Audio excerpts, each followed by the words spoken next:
What's up, fellow nerds? Phreak here. Let's talk about the next patch coming out for League of Legends 9.16. It goes live on Wednesday morning, wherever you are in the world. And the patch notes are out right now. So, this is the playoff patch for a lot of regions, LEC, LPL, LCK, not LCS. It is, of course, going to be live in solo queue, because duh. But ultimately, it's all about the fact that vroom. We've got a patch. Okay. Worlds is going to be probably about a month after this, so probably about 9.18 will be the Worlds patch, give or take 1 or 2 patches. But that's going to be kind of the pacing there. And yeah, let's get into it. So Pantheon rework is coming out. That looks really exciting. Go watch his videos. For those who ask about champion spotlights, current plan is we're not doing them for reworks. We are doing them for new champions. So look at your other favorite YouTubers and content creators to get the rundown on how Pantheon works. There's a pretty, I would say, vibrant third-party, like, look at the cool stuff system, and I think that's kind of part of it, that the video team is doing other stuff. This is not the point of the video. We're going to talk about the changes in this video, in this patch. So 9.16 has some nerfs to the two of the highest presence mid laners. Azir and Corki are way up there. Corki's #1. Azir is, I think, a top 3. So a pretty moderate touch to the Q cooldown.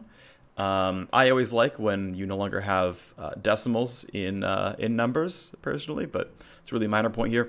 It's a 40% cooldown in the mid to late game. I mean, it's not that hard to get to level 9. So the very early laning phase is very, very lightly touched, right? Half a second, 1 second, 1.5 at level 7 starts to matter to a pretty meaningful degree, and then yeah, 2 seconds at max rank is definitely valuable here. So this is going to be a pretty big win rate hit. This is going to matter a lot, because Q is not just about repositioning soldiers, which of course is a DPS stat in and of itself, but also Q itself does damage and slows, so this is actually a pretty big hit. This is a very, very large hit to Azir. I think this will drop him well below 50 in solo queue, and I think this will drop him a lot in pro. I think he's probably still worth picking, but this will definitely drop Azir by quite a lot.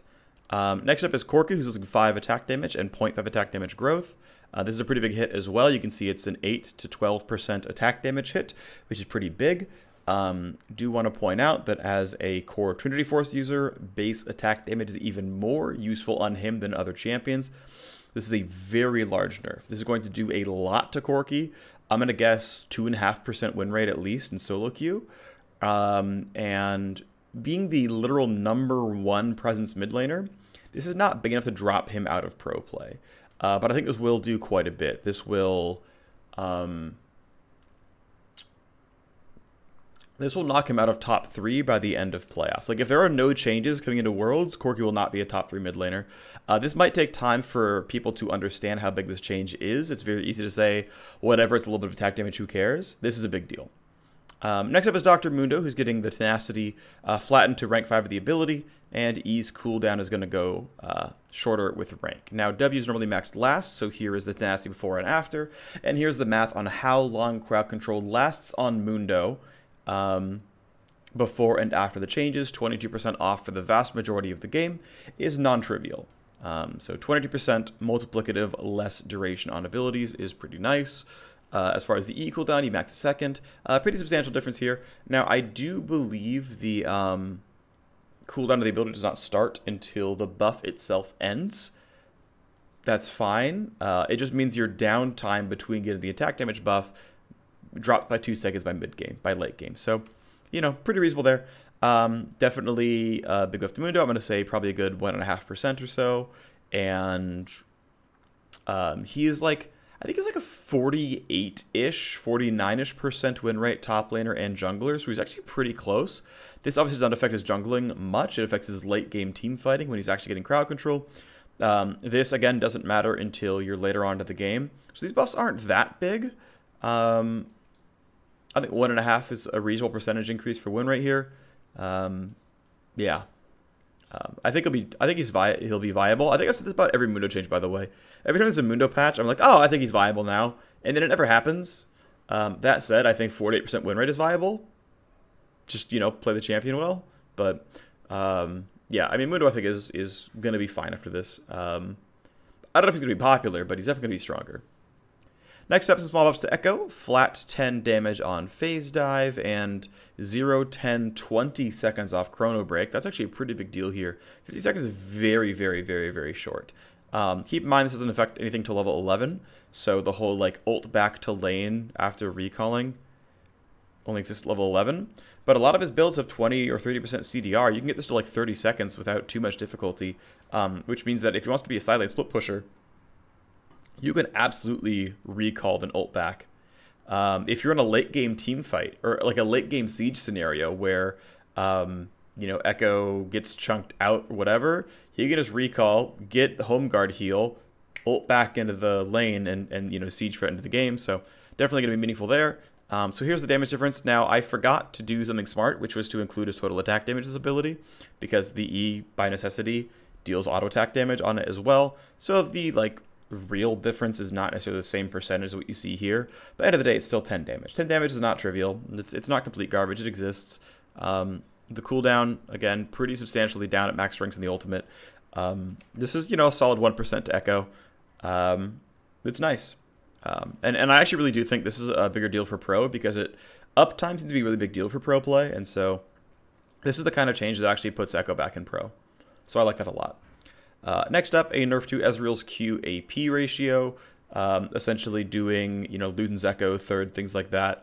Has apparently been too good for him. So, you know, Luden's is what, like 80 ability power, so 12 damage off the Q with that item. Unless we're playing like full AP Ezreal. And I guess it is saying that AP Ezreal's burst has made him a bit of a terror. So, you know, it might be that there's also AP Ezreals running around that are overpowered. I haven't seen that myself, but I could just be wrong about this. Certainly, Ezreal is the #1 highest presence bot laner in Pro right now. Ezreal being #1 generally tends to make games kind of unexciting, because bot lane tends to be a standstill. All you can do is push in and maybe get turret plates. It's not very exciting. So Ezreal nerfs are always good for Pro.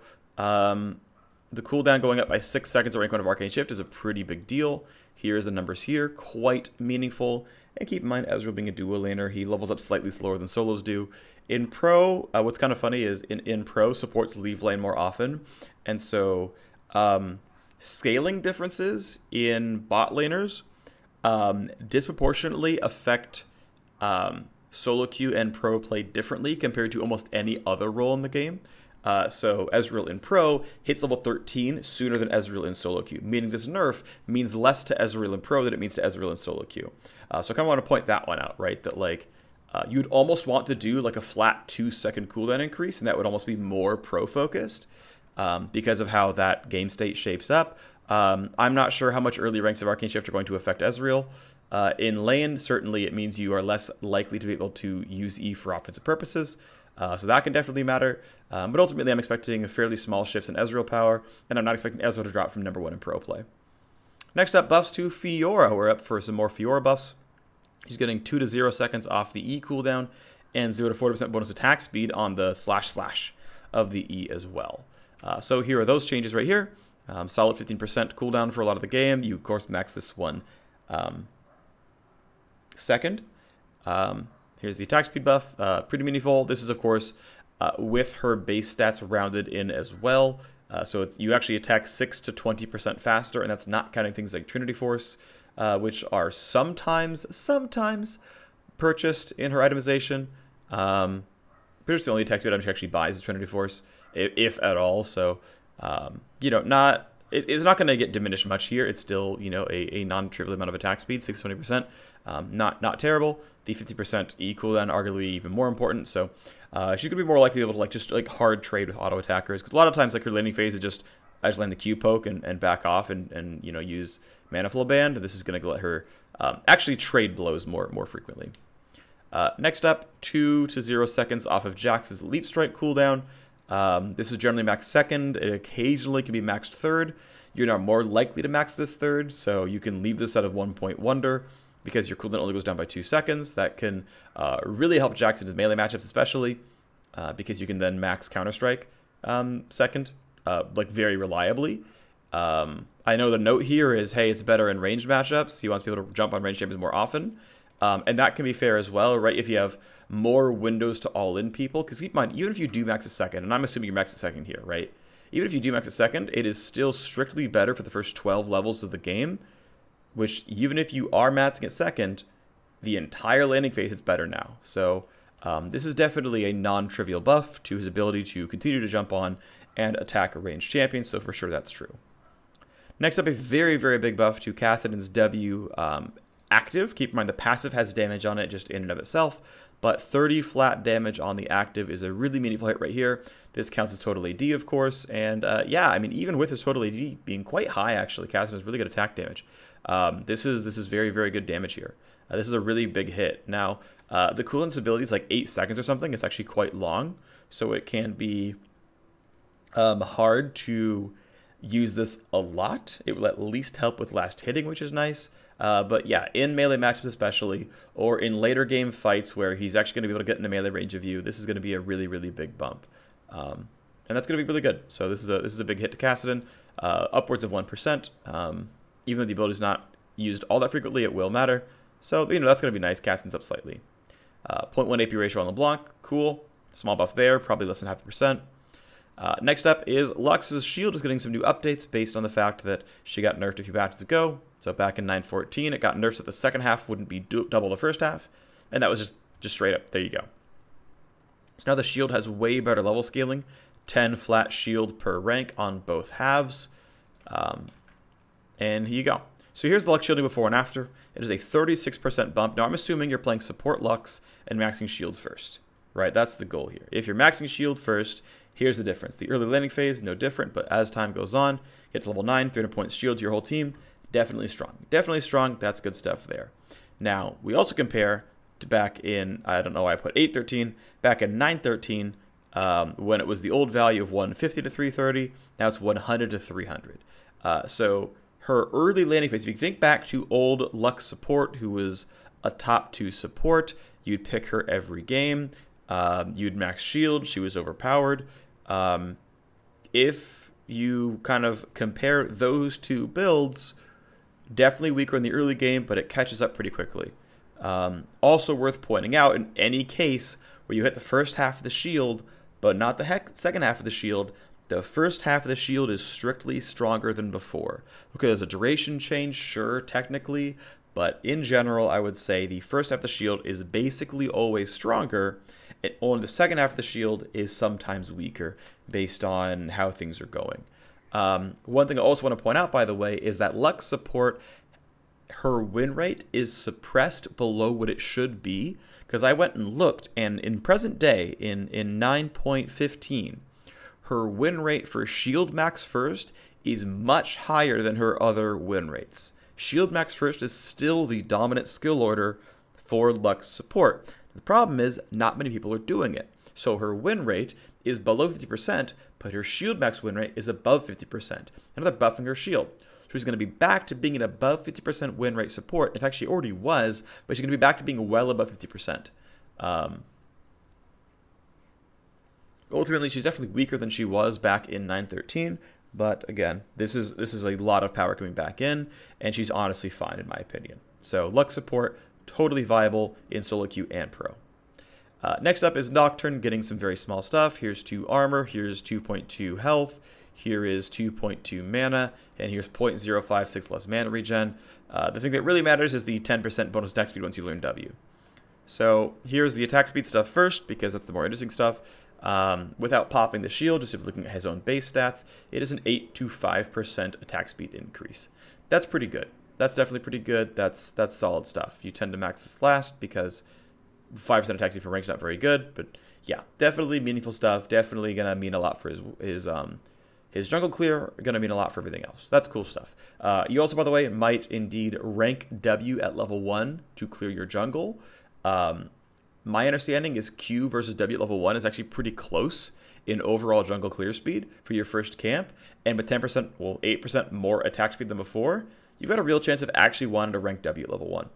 So keep that in mind. Also, this is the armor and health. I just simply put the armor down, but who cares? The armor and health before and after is a 2 to 1% durability increase. It means very, very little. It's simply there to round the numbers out for the most part, which is cool to see. I'm always happy when this happens, because why not just have the numbers be round? Cool stuff here. Cool, good stuff. Okay, so yeah, smallest of Nocturne, probably 1.5% here, maybe even more, because this could mean a lot for his jungle clear. I'll say 1.5. I'll stick with 1.5, but you know, should be pretty solid. Next up, flattened the Riven Q cooldown. Here you go. Oh, apparently I transcribed this wrong. So it was 12 to 10 is now 12. I thought it was 13 to 11 is now 12. So this graph is now wrong. Chart, whatever. Either way, a nerf to Riven. About 1% win rate, maybe 2%. No, not 2%. Like a 1% or so win rate. Actually, I'm thinking about this. 12 to 10 is pretty meaningful.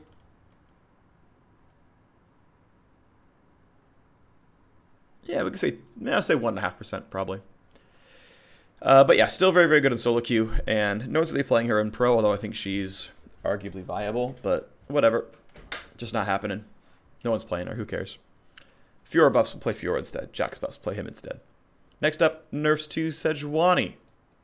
Frost Armor has 10 less base armor and MR, and requires basically another 100 armor and magic resist to make up for it. Arctic Assault cooldown up 3 to 1 seconds into flat numbers. That feels kind of nice. Here is Sejuani Q cooldown first, with the 3 to 1 second upgrade, 18 to 9% longer cooldown.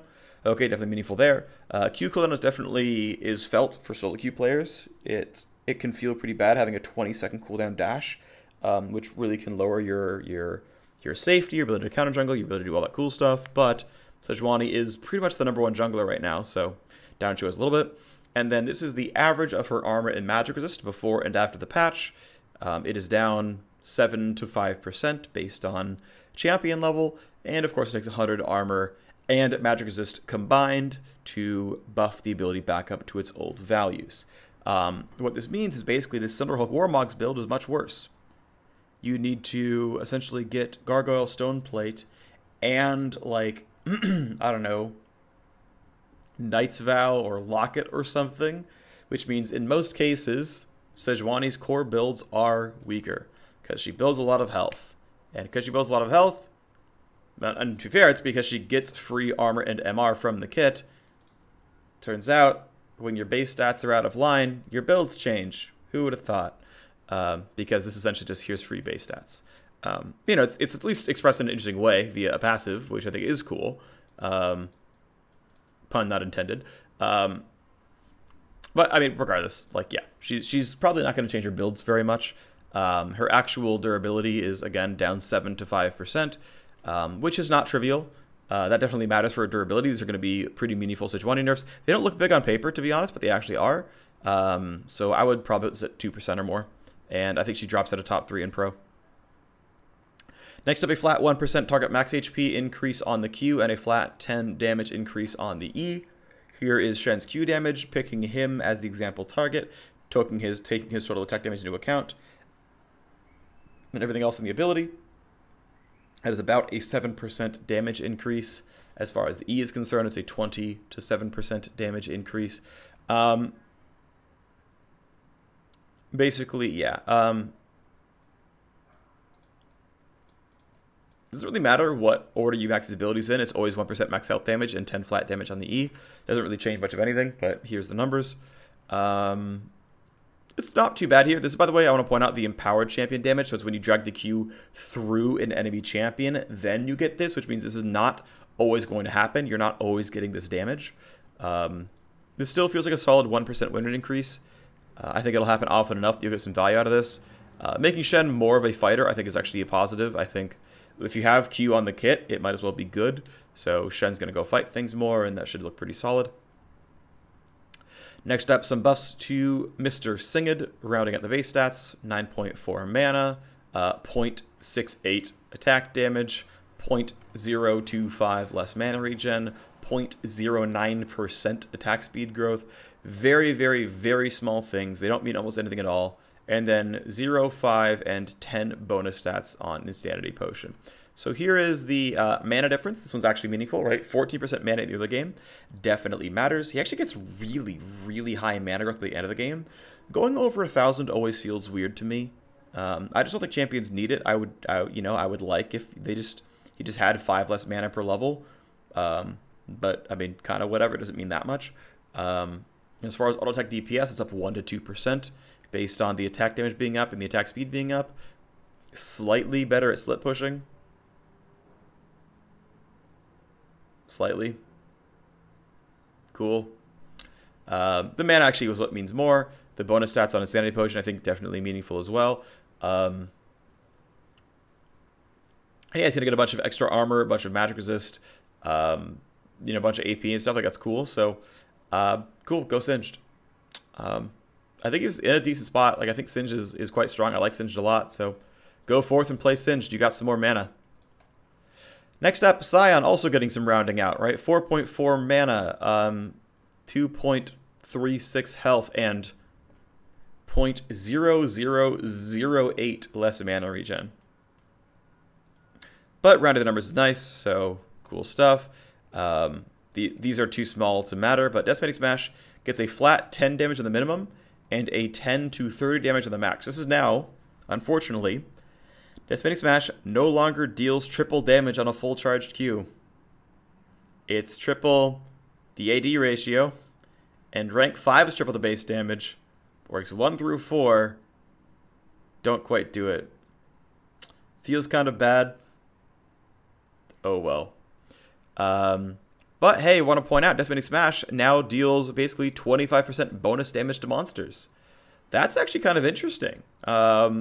That's some cool stuff. So here's Scion Q, minimum maximum damage. Keep in mind, again, there is a total AD ratio on the ability. It doesn't tend to build attack damage unless you really like building lethality Scion, but still 20% to 5% on the base damage of mini Q and 7 to 5% on the base damage of max Q. And I mean, this is not garbage damage. And again, keep in mind, there's 25% on top of this for junglers, right? So this is a 200 base damage ability, just rearing up before attack damage and just wham, smacking down the Raptors. I wonder if Scion jungle can show up because of this. I think his ganks are pretty crap, but he's really tanky as a champion, so you never know. Next up, pretty big hit to Sivir. Sivir has been the number 2 attack damage, or number 2 marksman in pro play as far as I can tell, this patch, so good to see nerfs. Pretty meaningful one too, 20 to 0% attack damage ratio down on the W. My understanding is you max W second, you still max Q first, so this is going to be a nerf that's going to be felt for a while. You can see the low amount of damage in this ability now. This doesn't count Doran's Blade and Ruins, which very often happen with Sivir, but still a 40% damage cut's a really big deal. And the fact that the ricochets deal 18 damage,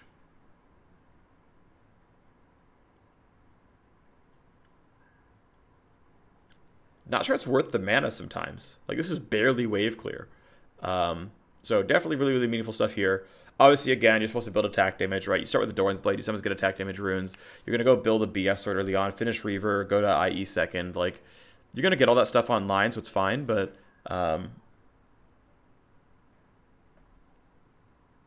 this is big. This is a really big deal. This is a really big deal. So this is probably 1.5 to 2% win rate off Sivir. This is definitely going to drop her a few spots in pro play as well. I think she's still viable, but you really need points in this. We might see builds where she puts 3 points in Q and maxes W second just to get this ratio up.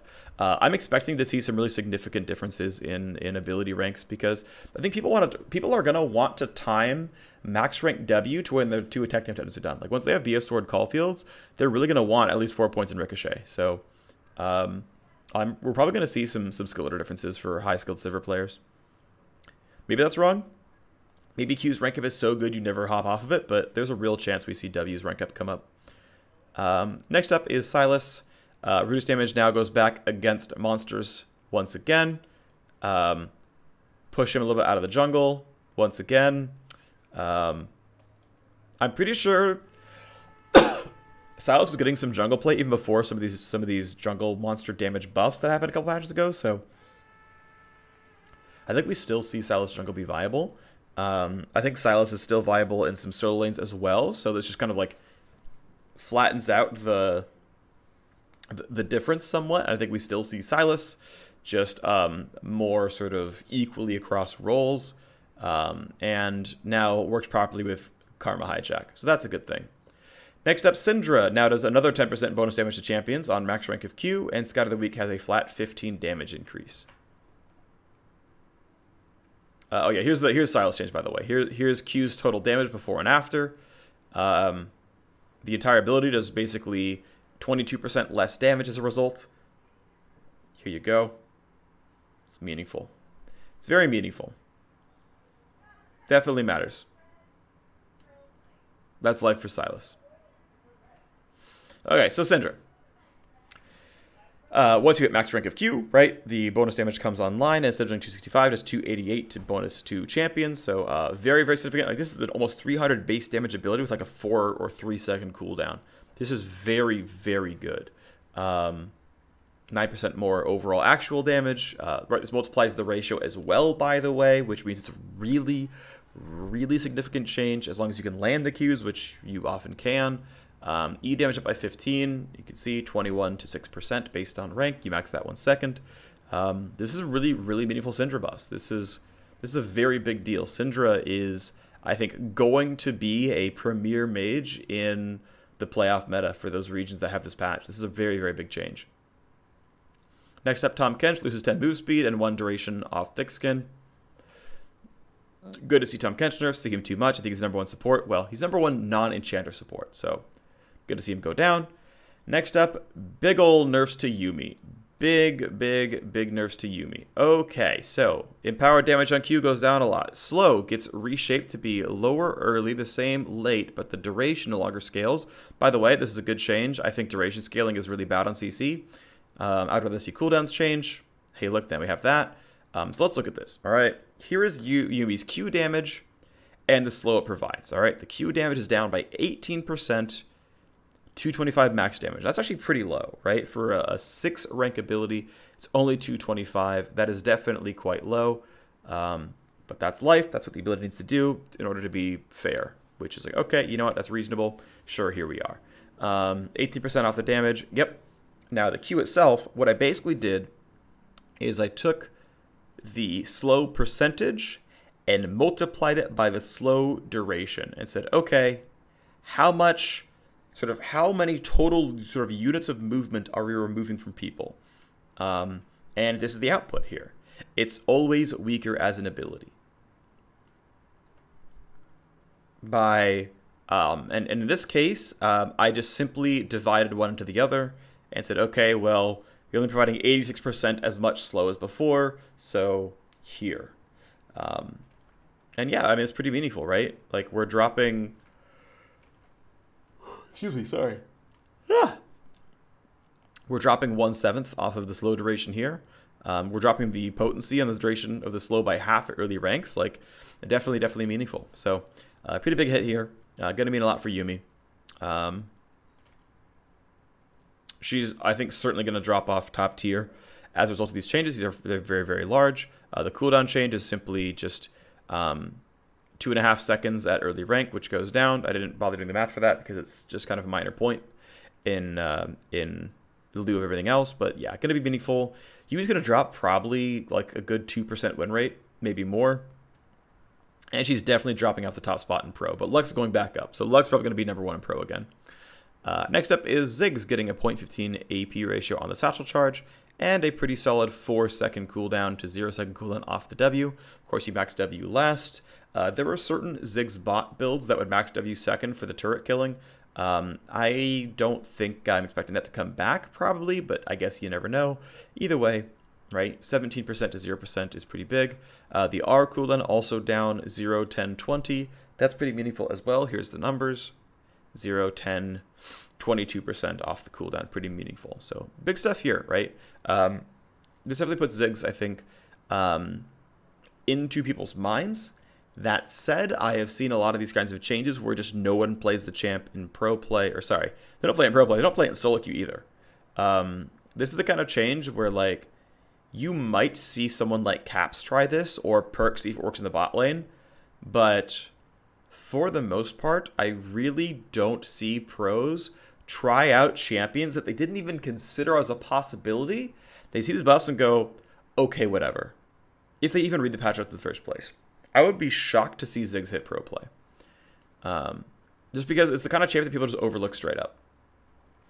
Next up, really, really big hit. This has the potential to be meta warping. Biscuit delivery getting a very significant change. So instead of giving 4 biscuits, it's 3. Instead of getting 50% health per tick, it's 10% missing health per, not tick, but per biscuit.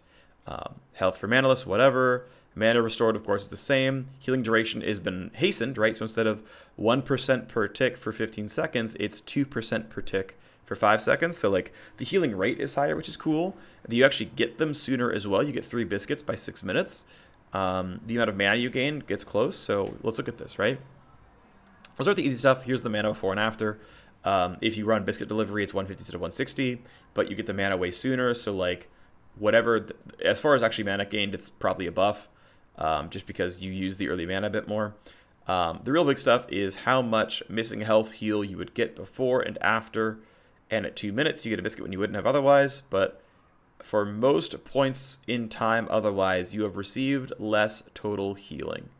Capping out at minute 12 where the last one came through, and it would have given even more healing. Now, I'm actually glad this rune caps out at like, I would have been happy with like 8 minutes personally, but I'm happy with it being at 6 as well. Like, yes. You get this rune to be a laning phase rune, and when you get your ultimates, you're done with biscuits. You got to 6. Congratulations. No more biscuits for you. I think that's fine, right? Like the very, very early laning phase is better. So if it's a really, really bad lane, biscuits actually do more for you in those regards.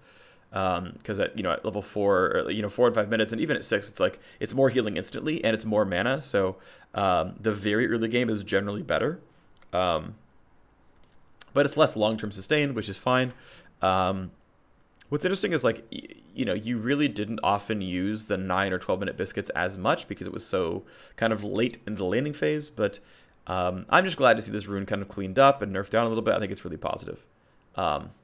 Also interesting to note, it applies to the biscuits occasionally gained through Kleptomancy. So hey, 10 more max mana per biscuit. Hooray. Then we have AR imbalance changes to a few champs. Swain very strong after the changes, so cool. Honor 5 chromas. Unifying Challenger aggressive 0 LP demotion rules with Master's existing rules. Edge case stuff, a bunch of bug fixes, upcoming skins. Let's move up to the top. TLDR 9.16. Azir, pretty meaningful nerf to the Q cooldown, is going to drop him a bit in Pro and meaningful in solo Q. Very big hit to Corki's base AD is going to be a very big win rate hit and going to drop him off the top spot in Pro as well. Small busts of Dr. Mundo in Tenacity and Masochism are going to help him a little bit. People are still not going to look at him very much, but I think he's going to be fine. 10 damage on Echo E and 0, 10, 20 seconds on Chrono Break cooldown. It's going to be a really big deal. I think Echo might be seen in Pro because this cooldown is very abusable for good players. 0.15 AP ratio off the Q, but more meaningfully 6-second cooldown off the Arcane Shift cooldown is going to mean a lot for solo Q. I would say comparatively little for Pro. I don't expect Ezreal to drop off top spot in Pro as a result. Fiora getting 2 to 0 seconds of the cooldown of E and 0 to 40% attack speed on the E is pretty meaningful. Fiora should gain a fair bit, and we might see her in Pro as a result. Jack's getting 2 to 0 seconds on the Leap Strike cooldown is going to be a pretty meaningful buff. It's definitely going to mean a lot for him, and we're going to see him quite a bit more. Kassadin, 30 damage on W is going to be nice, but still is Kassadin, has a fairly weak laning phase. It's going to be difficult to get through that, but I think it's as meaningful, and Kassadin's going to be in a good spot. LeBlanc, 0.1 AP ratio. Cool. We'll see a little bit more as well. We already see a little bit of LeBlanc in Pro. We'll see more now. Very, very, very big Lux shield increase makes her probably, in my opinion, the #1 enchanter in Pro play, and we're going to see Lux a lot. Solo Q, as long as you max shield, Lux is an OP support.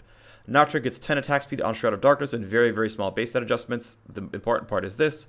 Going to be pretty impactful win rate upgrade, probably 1.5%, and there's a chance we see Nocturne in Pro play as a result.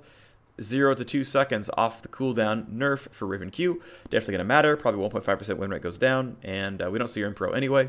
Sejuani gets 10 armor and MR off of Frost armor. It requires 100 bonus armor and 100 bonus magic resist to meet this, which is just generally not going to happen with her Pro build. So going to be a pretty meaningful nerf in Pro play to the tune of about 5 to 8% durability. Arctic Assault getting 3 to 1 seconds on its cooldown, going to be meaningful as well. Sejuani will drop off the top spot in Pro. 1% max health damage on Shen's Q and 10 flat damage on the E, going to be meaningful as well to the tune of 1 to 1.5% win rate as Shen does more damage. There's a chance we see him in Pro, but I'm not sure. The only meaningful change here for Singed is the base mana going up by about 30. That definitely matters. He's going to have a much better early laning phase. These stats barely mean anything. Insanity Potion going to be kind of nice, but not huge. Maybe 1% win rate buff to Singed, maybe 1.5. And I think he's viable. Next up, Scion gets very, very small base stat rounding, gets 10 flat damage to the minimum damage, and 10 to 30 flat damage to the maximum damage. Also does 25% more damage to monsters as a result of these changes. Is a pretty big deal. Jungle Scion will gain a lot of win rate. Lane Scion will gain a little bit. I think this is probably about 1%, and will feel pretty good. Sivir getting a really, really big hit on the Ricochet AD ratio at early ranks means we might see the ability order change down the line, but it's going to be a really, really big win rate hit, and Sivir's going to drop from the number 2 marksman as a result. Sylas is going to get back to getting nerfed against jungle monsters, which is going to kind of equalize his jungle versus mid lane presence somewhat, but I think Sylas is generally viable here. Hijack works now with Karma. That's a good bug fix. Excuse me. Really meaningful, 8% total damage increase to Syndra Q. That's a really, really big deal. It's going to affect the base damage and the AP ratio, so very substantial. 15 flat damage on Scout of the Week, also very big. I think Syndra's going to definitely be a mainstay in the competitive metagame in this patch. 10 move speed off Tahm Kench and 1 second off the shield duration is going to be, you know, a small to moderate nerf to Tahm Kench. That's probably a good thing. As Tahm Kench was really eating up a lot of the tank spots in the support role, so good to see some differentiation there. Really big hits to Yuumi Q damage. Yuumi's Q slow is generally a lot weaker as well. Anywhere between 40 and like 30% less overall CC. Pretty meaningful stuff. The cooldown also goes up by 2.5 to 0 seconds. So basically her early damage is basically the same, but her cooldown is worse. And then her slow is always worse. The late cooldown is just the same. The CC is not too far off, honestly, but the damage is a lot lower. So going to be a lot less impressive, a lot less oppressive. Probably a solid 2 to 2.5% win rate drop to Yuumi. Maybe even more. Could even be like 3.5. I don't think it's going to be more than that, but that's always a possibility. But really big hit here. Yuumi's going to drop off the #1 spot in pro play, I think for sure. Next up is Ziggs, who gets some decent ability power buffs and a cooldown buff to his W. This is non-trivial, but I'm just not sure we're really going to see Ziggs in pro play, but it's probably a good 2% win rate buff to the champion. With the ult cooldown coming down as well, it could be like 2.5. This could be pretty meaningful. 2.5 seems high, but it's going to be a really meaningful buff to Ziggs. It's going to be pretty important. So I think, you know, try Ziggs and solo queue should be very good. Biscuits is getting basically truncated. You're getting all your biscuits by 6 minutes, and then you're done, which is going to be a total of 30% missing health, which is the same as what 2 biscuits were, right? 15% 2 biscuits, 30%, 10% 3 biscuits, 30%. You just don't get the 9 and 12 biscuits anymore, basically. Overall mana gain about the same, right? The mana ratio, again, same as before, but basically going to be a nerf to biscuits because they're not going to give you anything at, you know, 9 and 12 anymore, and that's going to be pretty meaningful. It might see a lot less inspiration secondary as a result, which is probably a good change. That's going to do it for the patch. Thanks for watching, everyone, and I'll see you next time.